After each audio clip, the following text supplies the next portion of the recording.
should give you my one factoid before we move on to the speaker. I did some work on the looking up the election results on the referendum that was held in May of 1861 on secession. All the figures you see in the books describe the Virginia vote with West Virginia.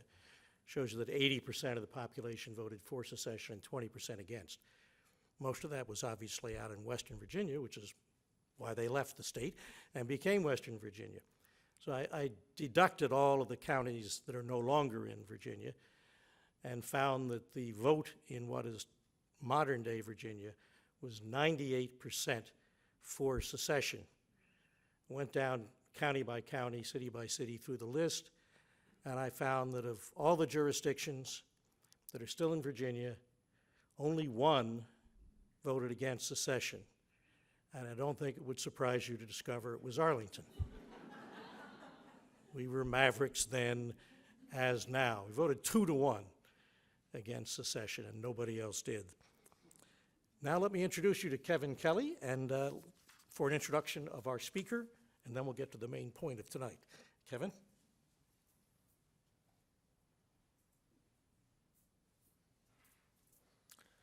Okay, thank you, Warren. It would be my pleasure to introduce Mr. Ed Bearss, who's going to speak on Northern Virginia during the Civil War. It's a good kickoff for our lecture series, give you a good panoramic overview of our area of the state and its role. Now I want to see a show of hands. How many of you have heard Ed speak or been on one of his tours before? Okay, so I thought, most of you. So therefore, I'm not going to go into a long bit about his background. Suffice it to say, he started out at Vicksburg, working for the National Park Service there at the battlefield, later became the head historian, chief historian for the U.S. Park Service, and he's chief historian emeritus to this day. Ed runs tours all over the place, all the time, over 200 days a year, despite being over 80 years old. I hope that I can do half of what he's doing at his age when I'm there. So let's get to Ed and quit the rest of us talking. So it's a great pleasure for me to introduce the renowned historian, Civil War expert, and Arlington County resident, Mr. Ed Bearss.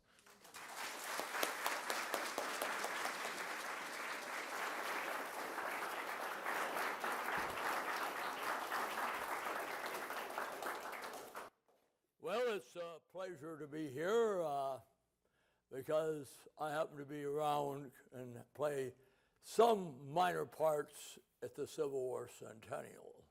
So I have the pleasure of being still around for the sesquicentennial. That gives you some claim for longevity, if nothing else. Of course, the 39 roughly square miles involved in Arlington County today, and then included the city of Alexandria, had been a part of the District of Columbia from the establishment of the District of Columbia up until they decided, at least the powers that be in Washington, that they really don't need that 39 square miles that encompasses the city of Alexandria and present-day Arlington County.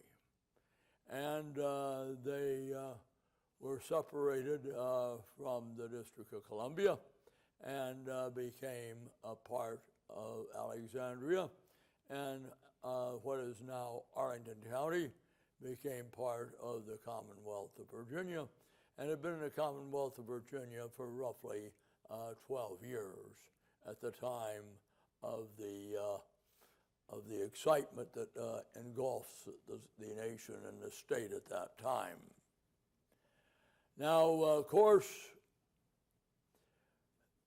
Virginia, the Old Dominion, had called a convention. Governor Letcher, the governor, opposed secession. And the convention meeting in Richmond for 3 times prior to the 10th day of, prior to the 10th day of April, had turned down the ordinance of secession by a vote of 88 to 56. So it indicates that in the entire state of Virginia, up until the 10th day of April, the majority of the people did not support secession. A couple of fire eaters from Virginia, the Edmund Ruffin, the agricultural reformer, and editorialist, believed strongly that Virginia should leave the Union. He is the only one of the people pushing for the secession of Virginia, or pushing for a secession of any state that will be so disillusioned when the Confederacy goes down and Robert E. Lee surrenders at Appomattox Courthouse on Palm Sunday at 3:30 in the afternoon of 1865. That 6 weeks later, down in Powhatan County, he takes a shotgun and ends his life. He's the only person that was a particularly leading person pushing for secession in any state that will be so disillusioned when it comes out what it does, that he commits suicide. He will be in Charleston, and the tradition, I always love to be one of these people that torpedo tradition. He did not fire the first shot at Fort Sumter at 4:30 in the morning on the 12th day of April. He will fire the first shot for the people that like the torpedo tradition from Cummings Point. And Cummings Point was not the first shot fired from. Now, even predicting better what would happen in the Old Dominion would be Roger Pryor. Roger Pryor is a member of the United States House of Representatives and was residing in the Petersburg area. He is also a person that wants to precipitate Virginia into the Confederacy. And on the 11th day of April, he's down in Charleston, and he will be very happy when and if the Confederate government fires the first shot. On the 11th, he will tell the South Carolinians in Charleston that when they fire on Fort Sumter, within 10 minutes by the Shrewsbury clock, Virginia will leave the Union. He's a little ahead of about 2 days on his prediction. And of course, when the Confederate government fires on Fort Sumter and Fort Sumter surrenders, one of the people that will be present to watch the first shot fired from the mortar battery at Fort Johnson on James Island is Roger Pryor. And the battery commander, Captain James, gives him the opportunity of firing the first shot, but he can't do it.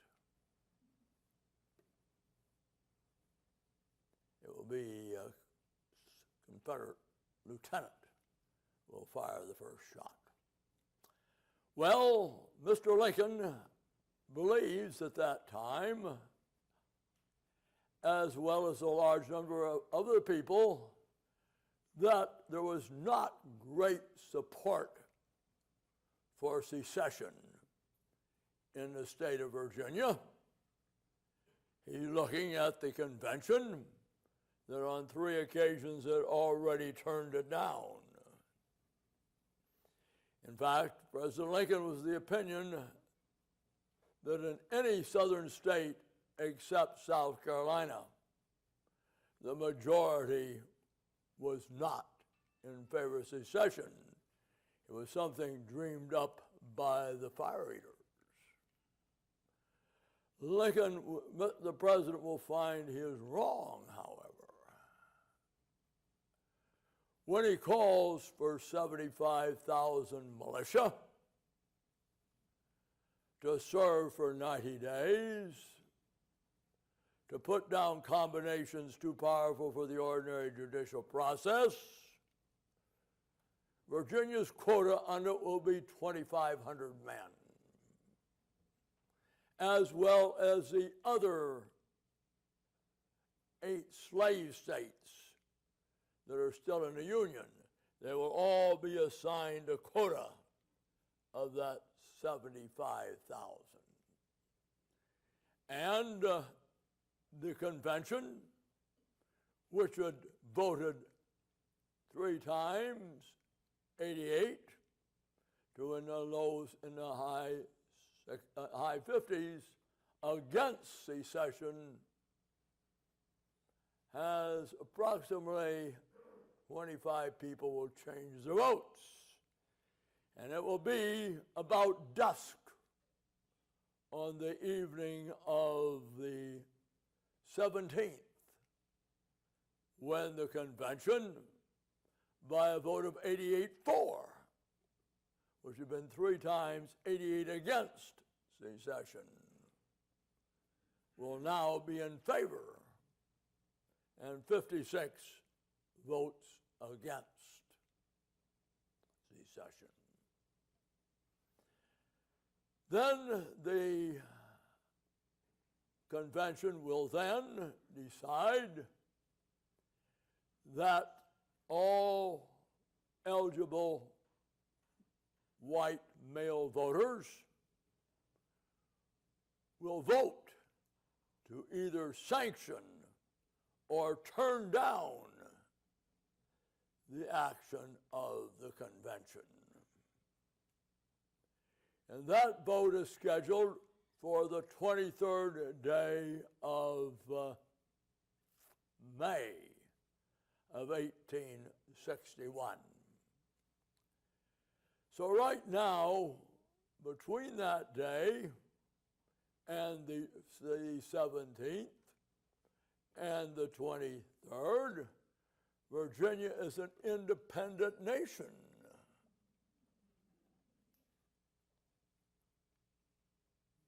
Waiting for the final action of the people who are the final decision makers, the white male eligible voters. Virginia, however, is not quite as preposterous as an independent nation. When South Carolina votes itself out of the Union, throwing down the gauntlet on the 20th day of December. There's at least one South Carolinian, Judge Pettigrew, who's a little amazed at the independent nation of South Carolina, and will describe it as being too small for a nation and too large for an insane asylum.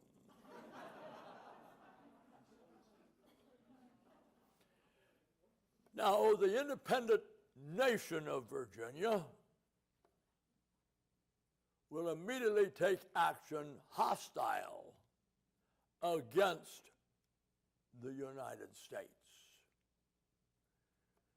They will immediately proceed to seize federal property located in the state of Virginia.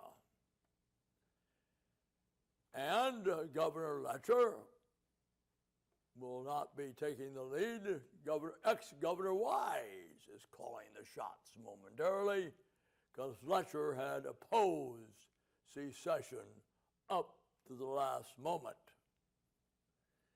And Virginia militia on the morning of the 18th will march from Charlestown town and take possession of the United States Armory and arsenal at Harper's Ferry. Even more important, the militia of the independent nation of Virginia on the 20th of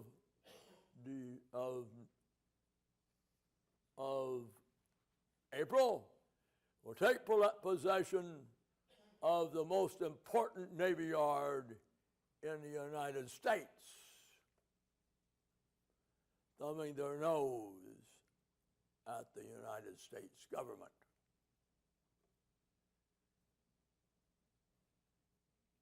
But still, the United States government decides, Mr. Lincoln and his cabinet decide they will not take any action against the independent nation of Virginia until the voters decide. So you have in Washington groups being organized who have answered the call, as the other slave states who had not seceded but will thumb their nose at the call for men to put down combinations too powerful, including Governor Letcher and the governors of North Carolina, Arkansas, and Tennessee. Of the other 4 slave states, the governors will also accept those in Kentucky who charts the plan even more strange than any other. The Governor McGulphin of Kentucky will decide it's a plague on both your houses and declares Kentucky a neutral to give no support to either the Confederate States of America or the United States of America. And Delaware, no one's really worried about Delaware. They're a very small state, and there are only 1,900 slaves in the state of Delaware. Now the United States realizes if, and undoubtedly Mr. Lincoln believes it's going to happen, that the voters will follow the actions of the convention and endorse what the convention has done. And he knows he's going to have to move fast before the Virginia militia occupies Arlington Heights, Alexandria. So they're going to alert their military to move. And they're not to move until the votes are indicated, how they're going to vote. And by midnight, the votes are in. 34 states, 34 counties west of the Eastern Continental Divide will reject the ordinance of secession. The precincts of Arlington, present Arlington County, which are then in Fairfax County, will, as pointed out, will vote the same as majority of the West Virginians. However, the people who live in Jefferson County, Berkeley County, and the other counties in the northeast panhandle will vote to endorse the actions of the secession convention. And eventually they will leave the Union kicking and screaming when the new state of West Virginia will be established and admitted as the 35th state on the 20th day of June, 1863. So that means when Bobby Lee, I always have to be careful when you call him because that's what the Union called General Lee. When General Lee's army leaves Virginia, they think to go into Pennsylvania. When they come back to Virginia, they're coming back to West Virginia because those counties are now in the sovereign state of West Virginia.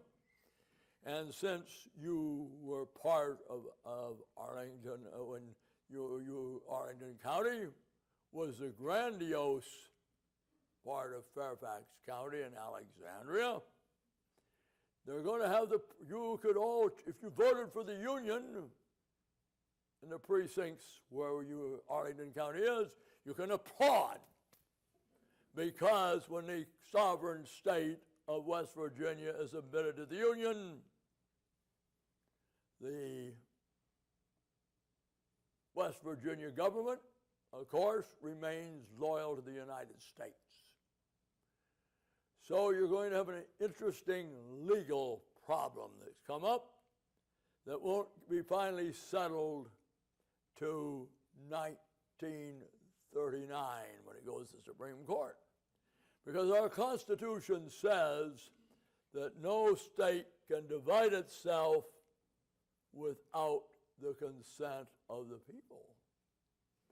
So the people from Western Virginia, in June, after the Old Dominion has severed its ties with the United States, they say, we are the lawful government of the state of Virginia.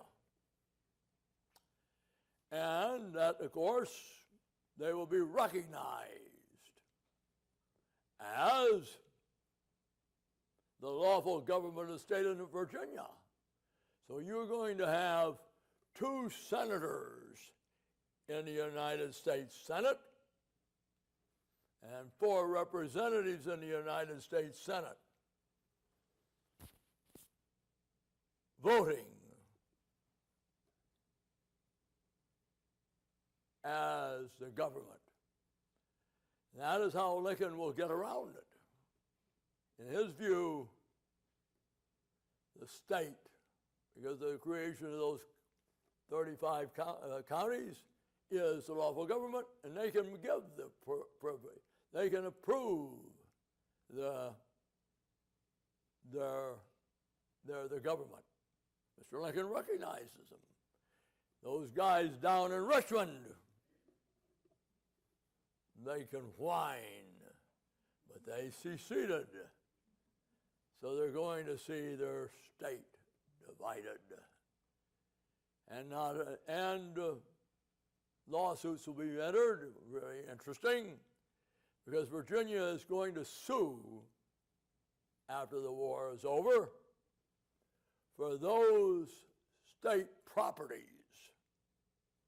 that the new state of West Virginia has taken over.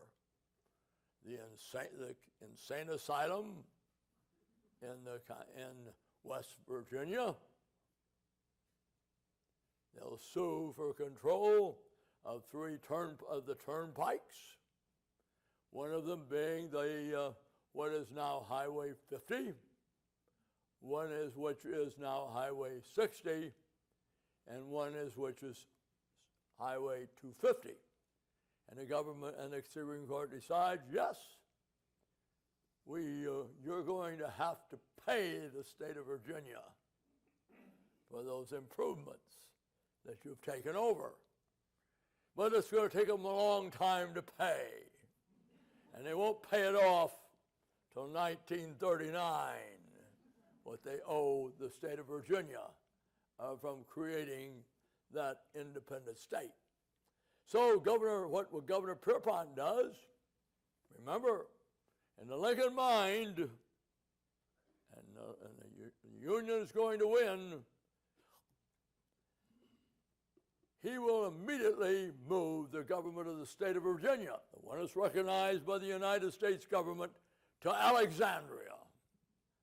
So Alexandria becomes, on the 7th day of December of 63, the capital of the state of Virginia. The Lincoln government, those are a bunch of imposters down in Richmond.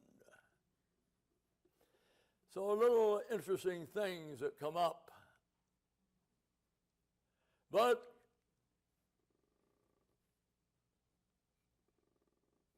for some reason, Arlington, then being a part of Fairfax County, it is viewed.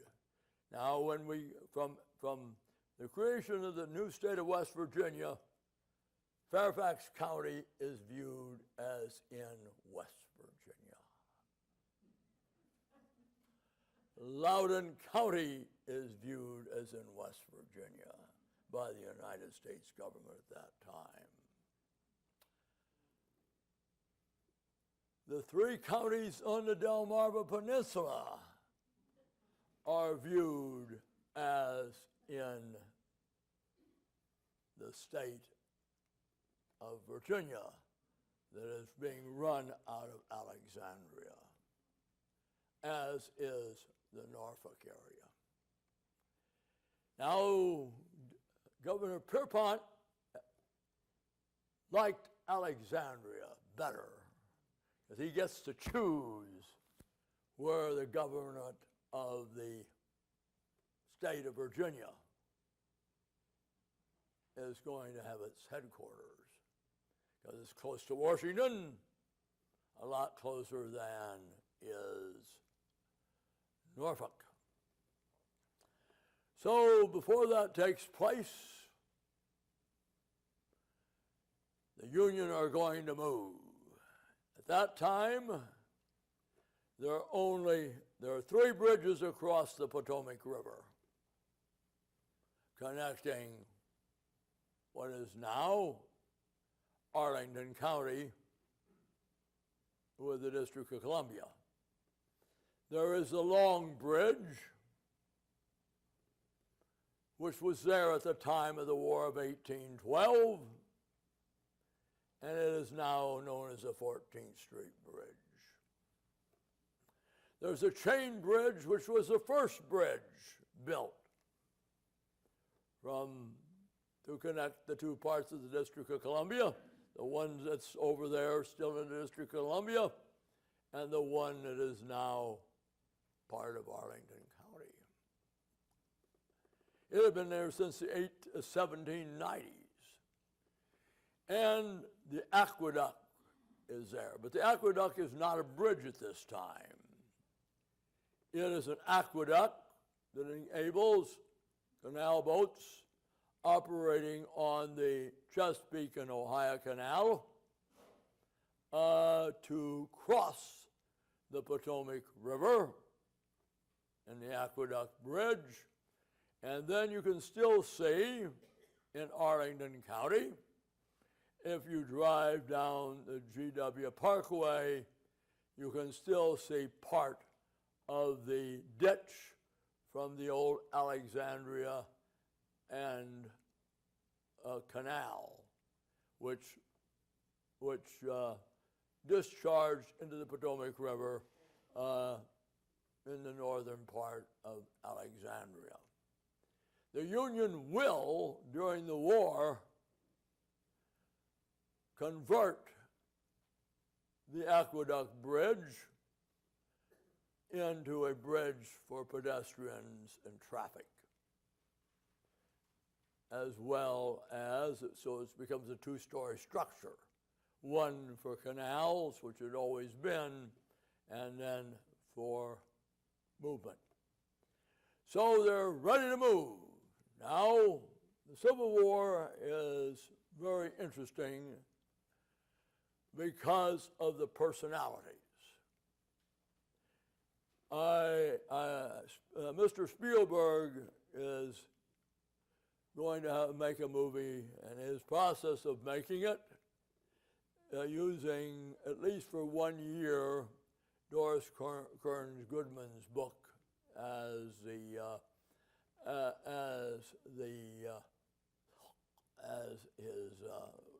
using it.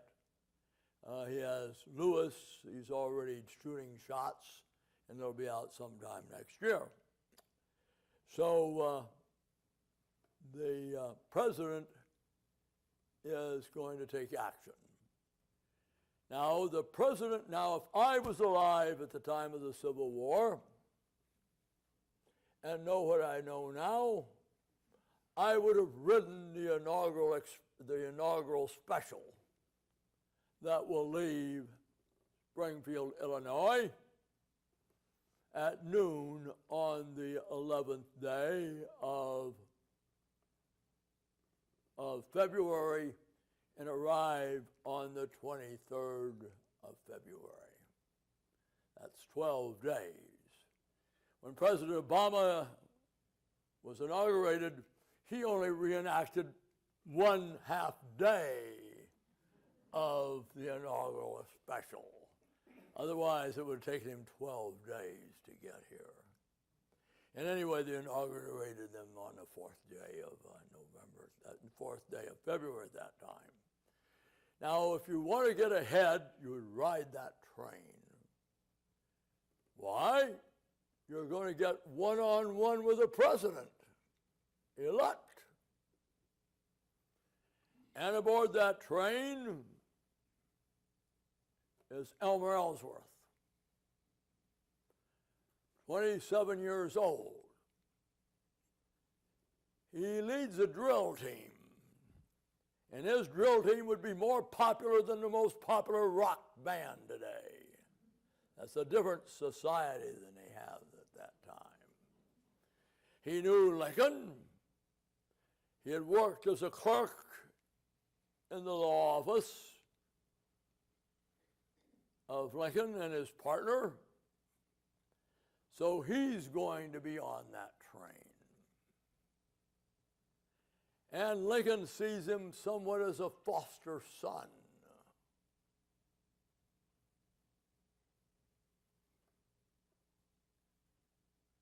Also on the train is Captain John Pope.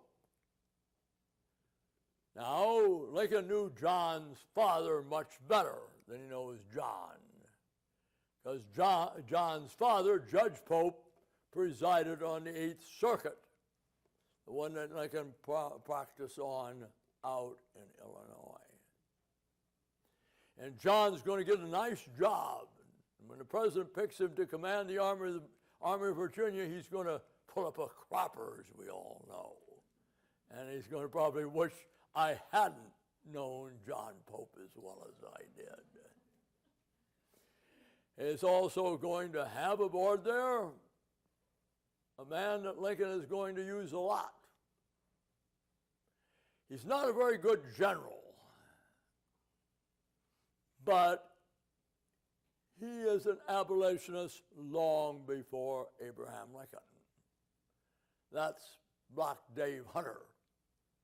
Not called because he's an abolitionist, but they had men using Grecian formula in those days too. And Black Dave uses Grecian formula. Not a very good general. You'll be pretty good at presiding over various courts of investigations, and will be the man who will be in charge, the senior officer in the commission that will try the Lincoln conspirators. And the other one is Edwin Bearss Sumner, not a very successful general. But as I say, I can see those men make good use of those 12 days. Well, the president decides that they're going to occupy Arlington Heights. They're going to occupy Alexandria, and they're going to do it a few minutes after midnight on the 24th day of May. Now, coming across Chain Bridge will be troops under Major Mansfield, who doesn't know that within 14 months he'll be dead. I used to think he was older than God when I used to see his picture, but he's only 57 years old. I thought he was Methuselah. He looked that old. Coming across the Long Bridge will be General Heintzelman, but the guy that has the prize won is a man that has access to the White House. This is Elmer Ellsworth. From the White House, they can see a secession banner flying over the Marshall House in Alexandria,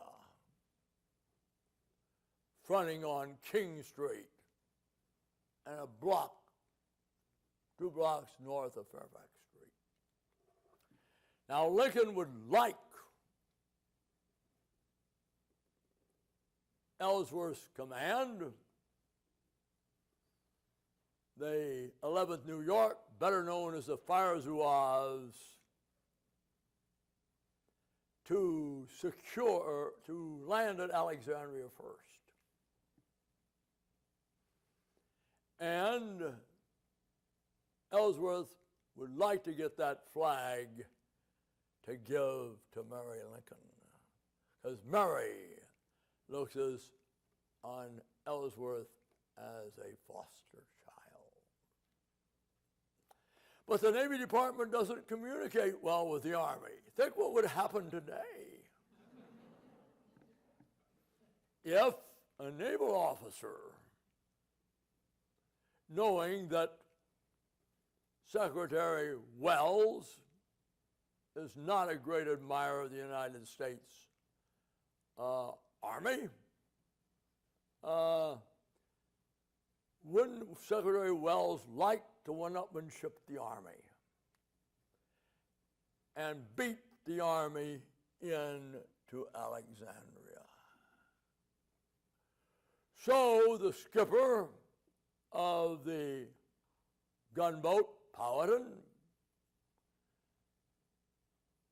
Stephen Craig Rowan, will get a good reprimand from the president. Not going to do his career any good, because before the steamboat arrives with the troops, the Navy has landed in Alexandria and is taking possession of Alexandria.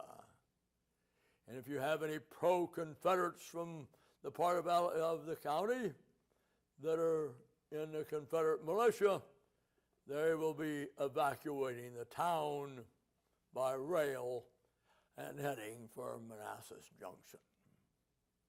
Needless to say, Ellsworth is furious when he lands, and the Navy has one-upmanshiped him.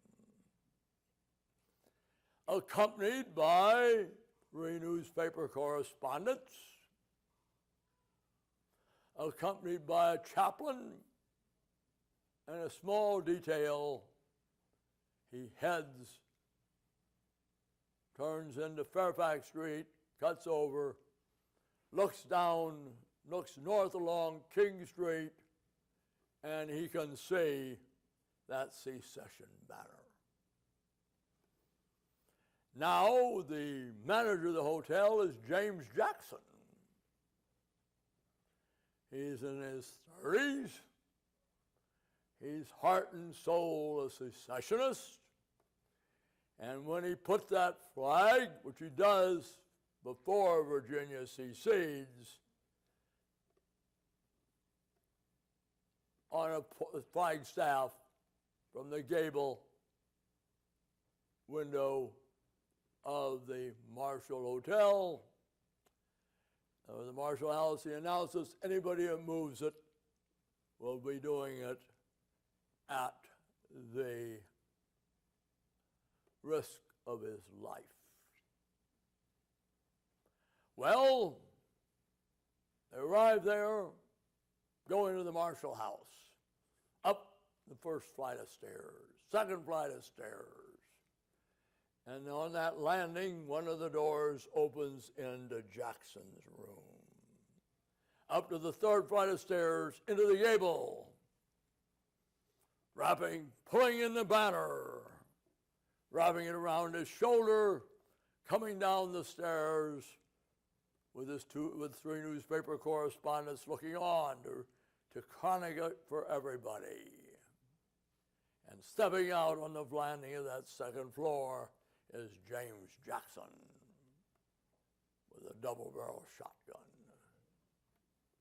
And that is the end of Elmer Ellsworth. Unfortunately, his other barrel doesn't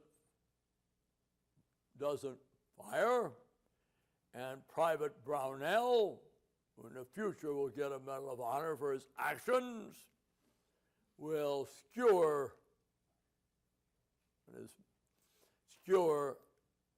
Jackson with his bayonet. Each side is going to have a martyr. And the White House, the next day, will have their first funeral in the East Room in the Lincoln administration. The last funeral in the East Room of the White House, Lincoln doesn't know it, will be on the 17th and the 18th day of April, 1865, and it will be Abraham Lincoln's. So the Union have taken possession of Arlington Heights, Alexandria, and if you were back on the first day of January, 1861, there's only one fort or defense for the nation's capital, and that is at Fort Washington, down in Prince George County, about upstream and 1 mile from Mount Vernon.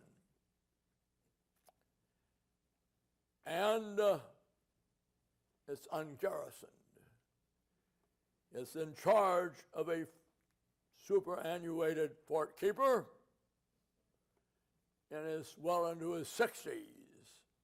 And there are rumors the Maryland secessionists could have captured it with a fifth of whiskey. But it's soon occupied. And now we've got to worry about fortifying Washington. Washington, within the next year and a half, will be, since we're patriotic, more heavily fortified than St. Petersburg, the capital of the Tsars, or Paris, France, where Louis the Small provides. That's my name for Louis Napoleon, not Napoleon the Great. So, what are they going to do? The troops, as soon as they move in on Arlington Heights, will begin constructing fortifications. The closest one down to the Roslyn subway station will be the first one completed. It'll be known as Fort Corcoran, named for the colonel, Colonel Michael Corcoran, who will be captured at First Manassas, commanding the 69th New York. And forts will sprout all over the landscape of today's Arlington County, Alexandria, Fairfax County, and those counties in Maryland and in the District of Columbia. And they will become the shield of the Union. There's an excellent book about it for the people that want to learn more about it, and they serve a useful purpose. And as we know, back in the Civil War centennial, the city of Alexandria will partially restore Fort Ward. So that is something that came out of the Civil War centennial, the partial reconstruction, restoration of Fort Ward, where there's a good museum, and that is one of the things that came out of the 50 years ago. Only one fort will ever come under attack, and that will be Fort Stevens on the north and over in the District of Columbia, just off 7th Street extended, off today's Georgia Avenue. And it will, so you have two of them, and the county of Arlington preserves two of the forts. You preserve Fort C.F. Smith, and you preserve another fort in that area, Ethan Allen.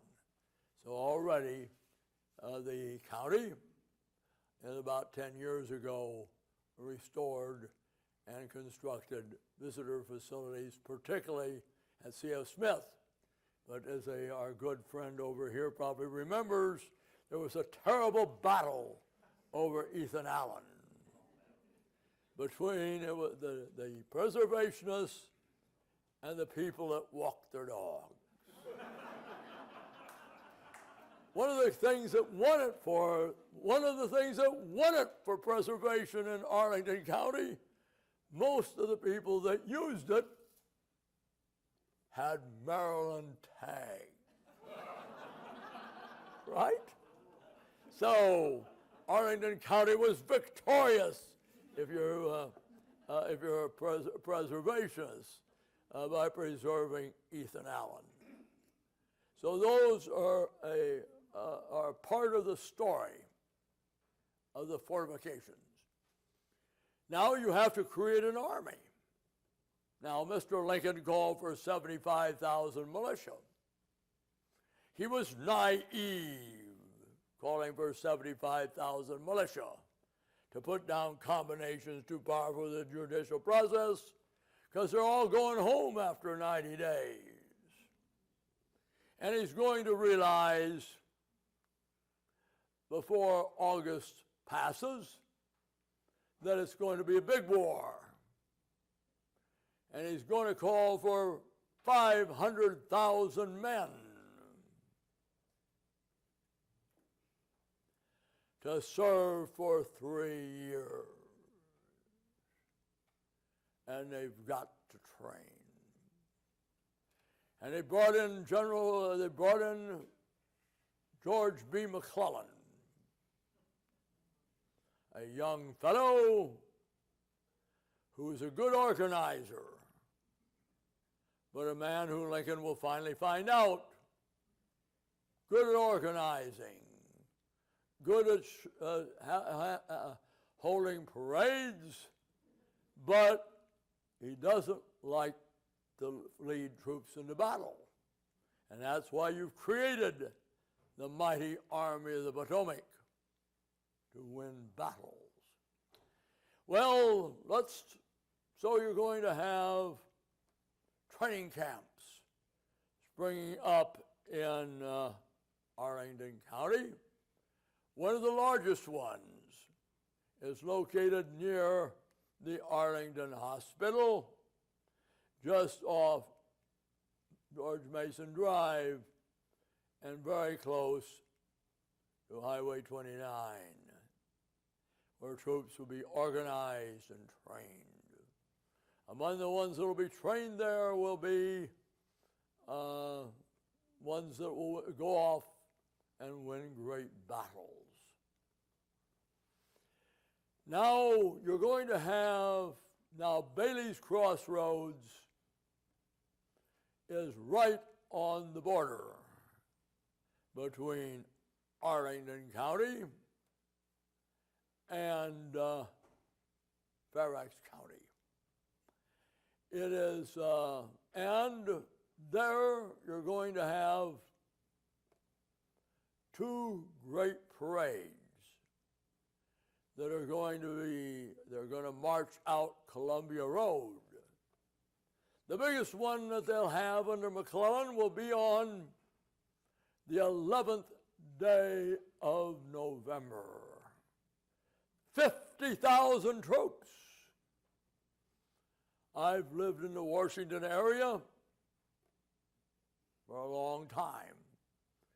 And the largest number of troops they've had in a parade in Washington was the Eisenhower first inaugural, 17,500. Take 3, and you're going to have as many. But even the big parade on the 11th will not equal the one on the 23rd and the 24th day of May of '65, when in 2 successive days, 140,000 men marched in review. Now the big one, it's going to be, they're going to reenact it this fall on the closest day in November, the closest Saturday to the 11th day of November. And the President and Mrs. Lincoln will be in the parade. Hopefully, they can get somebody that looks somewhat like the President and Mrs. Lincoln to be them. The President will be out there, flanked by 2 members of the Cabinet as he rides from Munson Hill to Bailey's Crossroads. On the right hand of him, Secretary of State William Seward. And on the other side, Secretary of War Cameron. Now you may remember from the book on the Cabinet of Rivals, most presidents would not have William Seward in the cabinet after the first month. because he looks he's very demeaning to the president. He looks at himself as the first minister in Great Britain in his relationship with the constitutional monarch and calling the signals. In fact, at one time, before the firing on Fort Sumter, he argues in a paper submitted to cabinet that the United States should call Great Britain, France, and Spain to account because they're bullying Mexico and intruding on the Monroe Doctrine.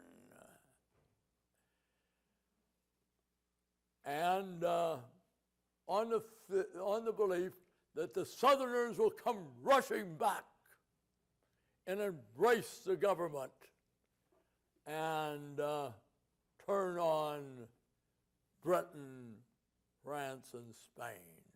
Can you imagine any president keeping a member of his cabinet urging such a harebrained idea?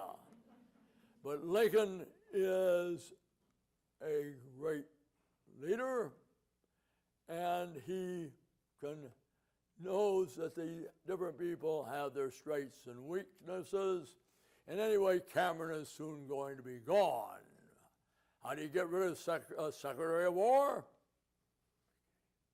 Replace the minister to the court of the Tsar and send Secretary Cameron to Russia, and he's out of your hair. So that will be a great parade.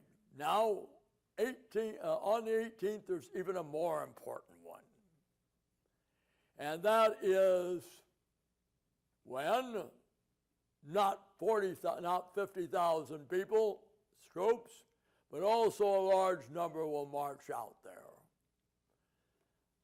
Unfortunately, I don't think they can get that big a parade on the 11th. Hopefully they're working hard. And on that time, going out is Julia Ward Howe. Now, if you ladies here think you're married to a male chauvinist pig, Julia Ward Howe has one more. Julia Ward Howe's husband is a far bigger chauvinist than your husband would be in your worst minds. She's riding out with Governor Andrew of Massachusetts and some other people. And they're hearing the soldiers this rather catchy song. But she thinks she can have better words. The tune of the song is the one that has the tune for the Battle Hymn of the Republic. And the words of the song at that time was John Brown's Body. John Brown's Body was written for a doctor that died back in the War of 1812, not for John Brown of Harper's Ferry fame, that if you're an abolitionist or opposed to slavery, he made the gallows as sacred as Christ makes the cross. Hearing the songs, hearing them singing the songs, and particularly they had some words that don't sound good to the Confederates. And they are such words as in John Brown's Body at that time, they hanged him for a traitor, and they were traitors too.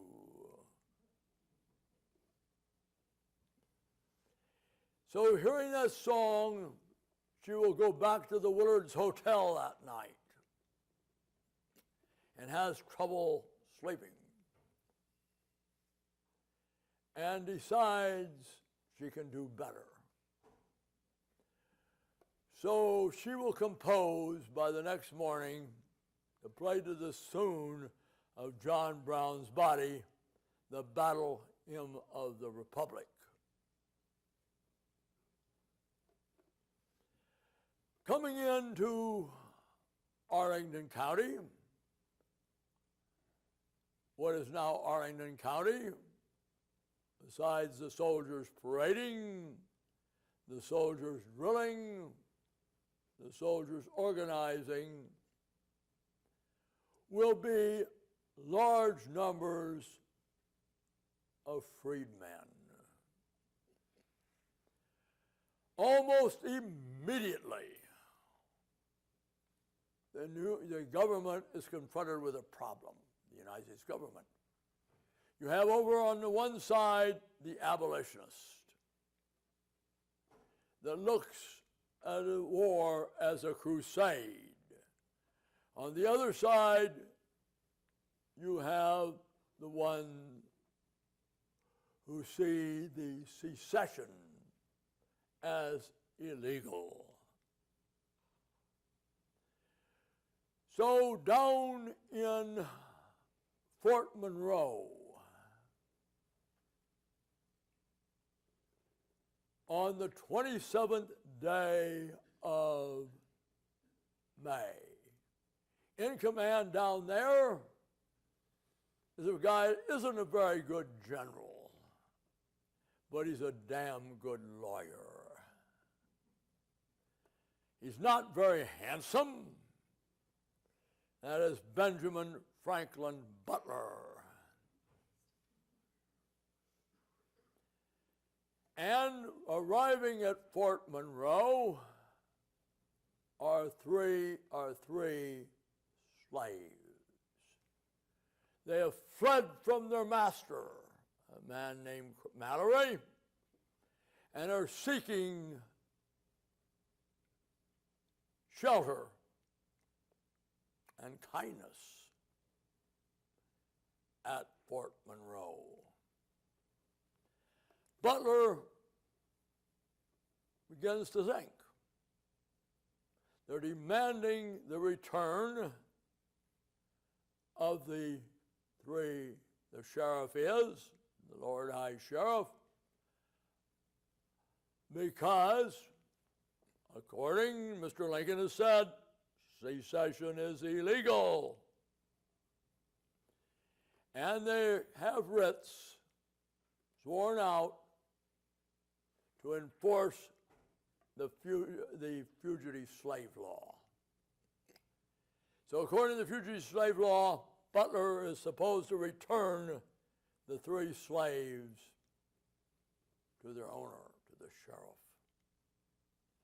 But Butler knows that the Confederates are using slaves to build their fortifications that they're throwing up. So Butler gets out his law books, and he knows that the Southerners hold to the doctrine that a slave is property.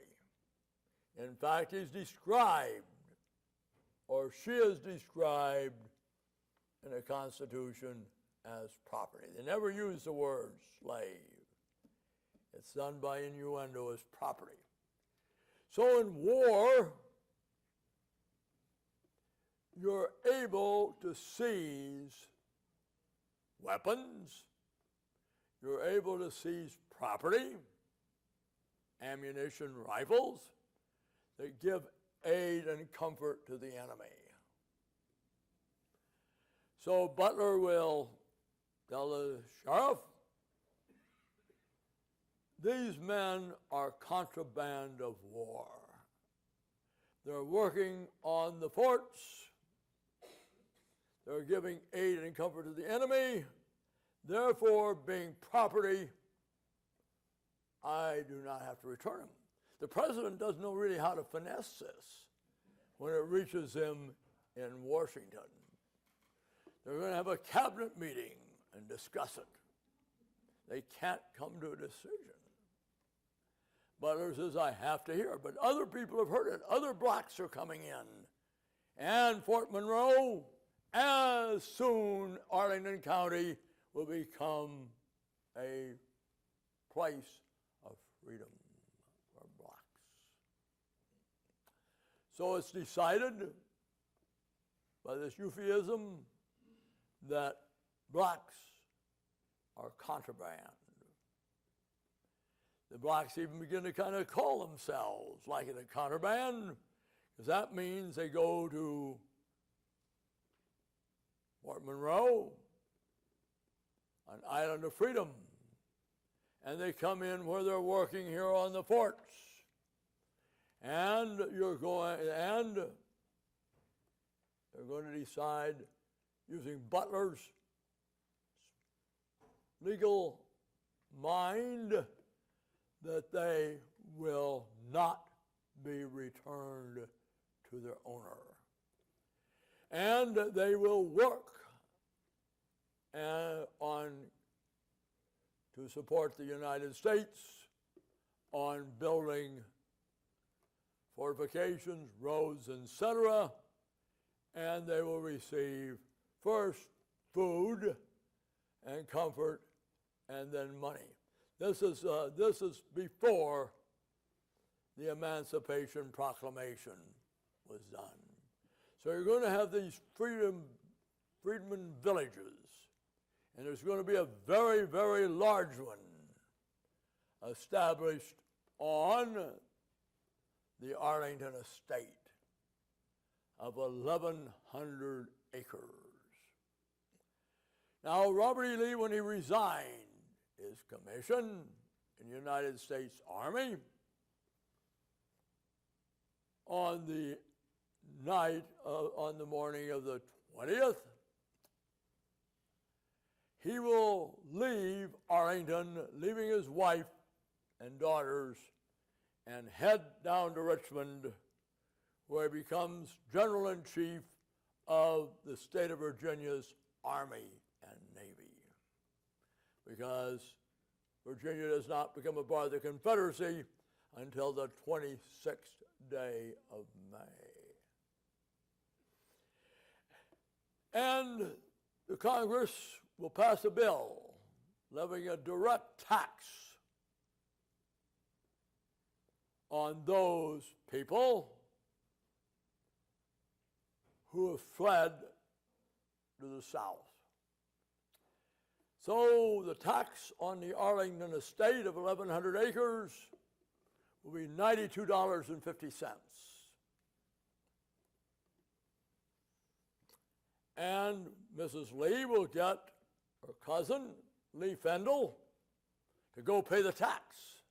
But the collector rules that Mrs. Lee has to pay it in person. And the property is seized. And on that property will be developed a freedman's village, as well as a fort that will eventually be known, will be known at first as Fort Whipple, but is now Fort Myer, plus the Arlington National Cemetery.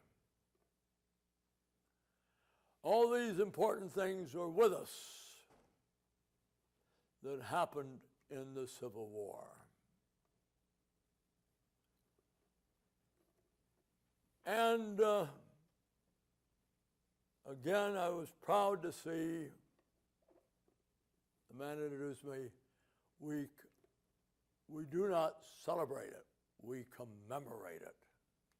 You do not celebrate something that 621,000 men died.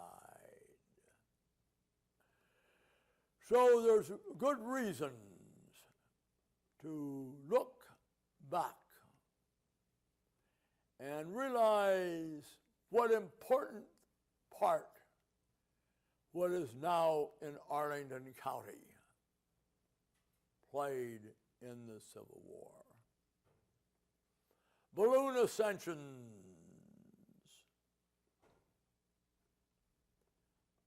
training base, hospitals, where Clara Barton, a woman who would do what men would not do. The Secretary of War, Edwin Master Stanton, would make Mr. Rumsfeld look like something of the Little Sisters from the Poor. He's a real generals and brave men quailed in his presence. But that school teacher from Newton, Massachusetts, Clarissa Barton, comes down here to work. Now you could count. Take the number, we're going to give you a little lesson here. There are more people in this room right now than females that had meaningful jobs in the United States government in 1861. The State Department and all its employees had 39 people. The Department of, they will have at least 5,000 females working in the Treasury Department because they have good penmanship, much better than men do, because you used to have to sign on those greenbacks and bonds a facsimile of the secretary and the treasurer's names. Females had to work in the armories and arsenals, loading cartridges, because females and children, boys and girls, are much more dexterous with their hands and fingers, and very dangerous.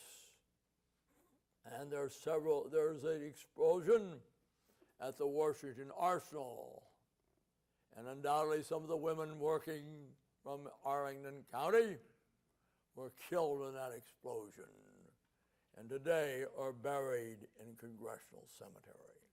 So anywhere you look in Arlington County or Proud County, you can find reasons to commemorate and remember those events of 150 years ago. Thank you for your attention. If you have any questions, I'll be happy to answer them.